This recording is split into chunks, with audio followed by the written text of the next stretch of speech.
നമുക്കൊരു സ്പെഷ്യൽ പായസം ഉണ്ടാക്കിയാലോ? നല്ല ഹെൽത്തി ആയിട്ടില്ല, എന്നാലാണെങ്കിൽ ഉണ്ടാക്കാൻ ഭയങ്കര സിമ്പിളുമാണ്. എന്നാൽ നമുക്ക് ഉണ്ടാക്കിയാലോ? അപ്പോൾ അതിനായിട്ട് വൻപയർ നല്ലതുപോലെ കഴുകി അതിലേക്ക് ആവശ്യത്തിനുള്ള വെള്ളവും ഉപ്പും ചേർത്ത് നമുക്കൊന്ന് വേവിച്ചെടുക്കും. ഒരു വിസിൽ വന്നാൽ മതി. അപ്പോൾ ഒരുപാടങ്ങ് വെന്ത് പോകണ്ട, ഇതുപോലെ ഒരു കടിക്കുന്നൊരു പരുവത്തിലാണ് നമുക്ക് കിട്ടേണ്ടത്. പിന്നെ ഞാനിതവിടെ ശർക്കര ഒന്ന് ഉരുകാൻ വേണ്ടി വെച്ചിട്ടുണ്ട്. പിന്നെ തേങ്ങയും ഏലക്കയും എടുത്ത് വെച്ചിട്ടുണ്ട്.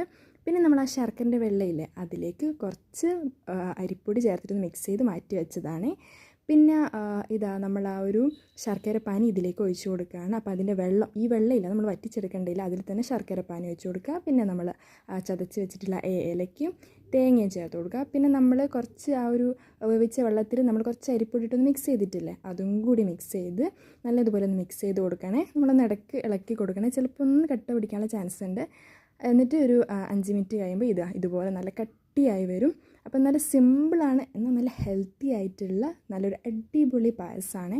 അപ്പം എല്ലാവരും എന്തായാലും ട്രൈ ചെയ്ത് നോക്കുക. ഭയങ്കര സിമ്പിളല്ലേ ഇത് ഉണ്ടാക്കിയെടുക്കാനായിട്ട്. അപ്പോൾ എന്തായാലും ട്രൈ ചെയ്ത് നോക്കുക, എല്ലാവർക്കും എന്തായാലും ഇഷ്ടപ്പെടും. എന്നിട്ട് നിങ്ങളുടെ ഫീഡ്ബാക്കും കാര്യങ്ങളൊക്കെ അറിയിക്കാൻ മറക്കരുത്. അപ്പോൾ താങ്ക് യു.